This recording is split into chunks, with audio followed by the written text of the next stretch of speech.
All right, so today I'm going to talk a little bit about which guns I would recommend for USPSA. So if you're looking at getting into shooting, um, competitively at least, uh, or I mean, I guess even just getting into shooting for performance reasons, here's some things to keep in mind. So, as a lot of you know, I went the Glock route. This is a Glock 34. I think a Glock is a solid option. I wouldn't necessarily say it's the best option for like USPSA and practical shooting, but I think it's a good one. So, if you go this route, I see no problem with that. I think the Glock has a lot of good strengths about it for other things. If you want to have a gun that you can carry, you can compete with, you can use for whatever else. If you're a law enforcement officer, you're probably carrying one of these already anyway. Um, I see no problem in just competing with the same platform. Uh, it's also a pretty cost-effective platform.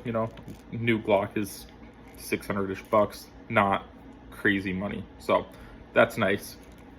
Um, One of the other routes you could go would be like a CZ Shadow 2. That's a route I would only really recommend if you're getting into it for the competitive side of things. I probably wouldn't buy a Shadow 2 as um, really a gun for anything other than USPSA competition shooting. Not saying it's a bad gun. I'm just saying it's designed for that. It does that really well. Everything else, it's not a good carry gun. I wouldn't recommend carrying it. It's not a gun I would carry for duty, like as a police officer or anything like that.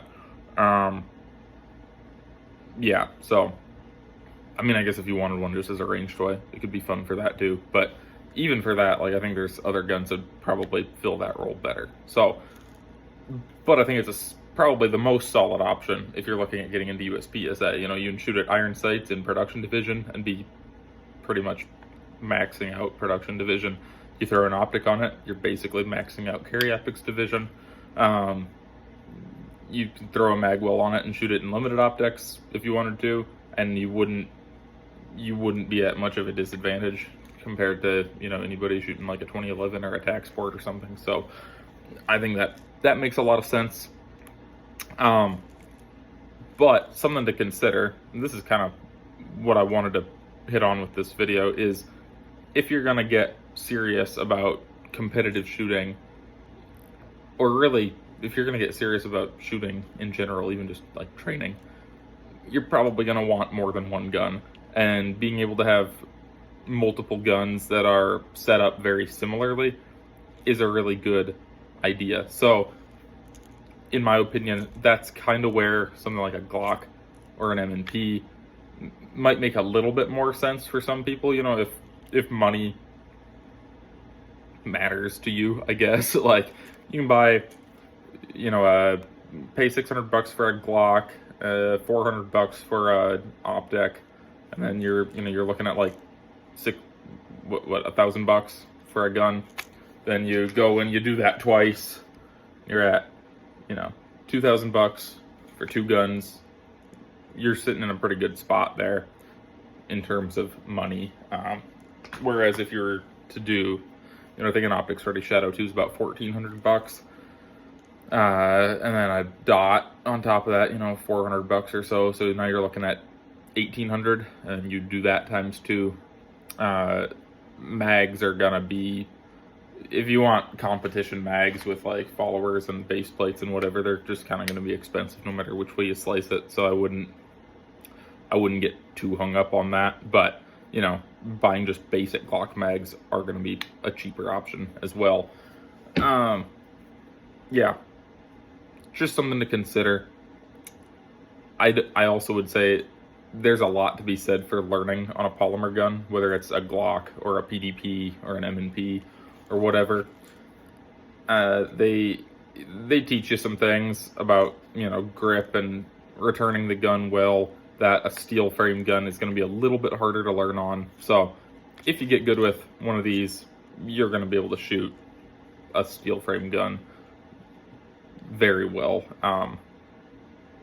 yeah, but the same isn't always true in reverse. If you get good on a steel frame gun, you might switch to a polymer gun. And I mean, if you're truly good on a steel frame gun, you're still going to be fine with a polymer gun, but it might be a little bit more of a wake-up call. So just some things to consider. If you are going to go like the polymer gun route, I would say probably the top 3 options would be a Glock, an M&P, or a Walther PDP. I wouldn't probably venture very far outside that list, just for terms of like aftermarket support and track record of the guns in general. A lot of the other ones seem a little bit spotty on at least one of those 2 things. So it sucks to like have a gun that you can't find mag extensions for, or a gun that like breaks way too often, and yeah, that's a bummer. So I wouldn't do that. The other route you could go would be like a 2011 if you wanted to kind of max out limited optics. For somebody starting out, that's probably not the route. I would recommend going just for like maintenance and cost reasons.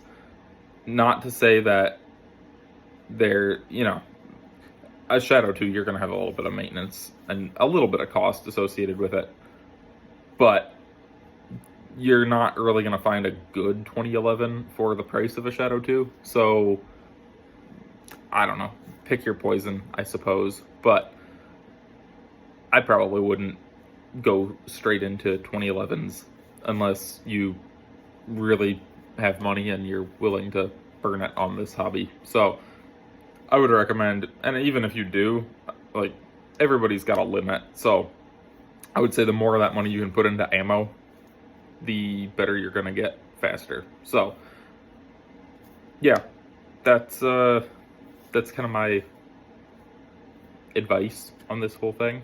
Like, get a gun that works well and get 2 of them, preferably. You don't have to do it right away, but eventually you're going to want at least 2, and go from there. So yeah, I hope that's helpful.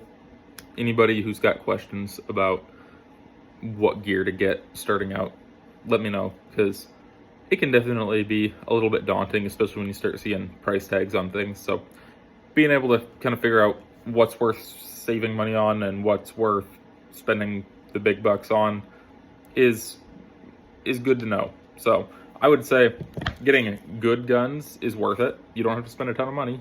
A Glock. This one I bought used for like $400, so really not a bad deal at all. Optics, I'd say, are definitely worth getting decent ones. Like Vortex Defender line has been pretty good. And the HoloSun stuff has been pretty good. The Trijicon stuff is good too. They're a lot more expensive. I would probably recommend somebody who's just starting out going with either a Vortex Defender or HoloSun stuff. So for what it's worth. Mags are worth getting good ones. Same with the extensions that you put on them.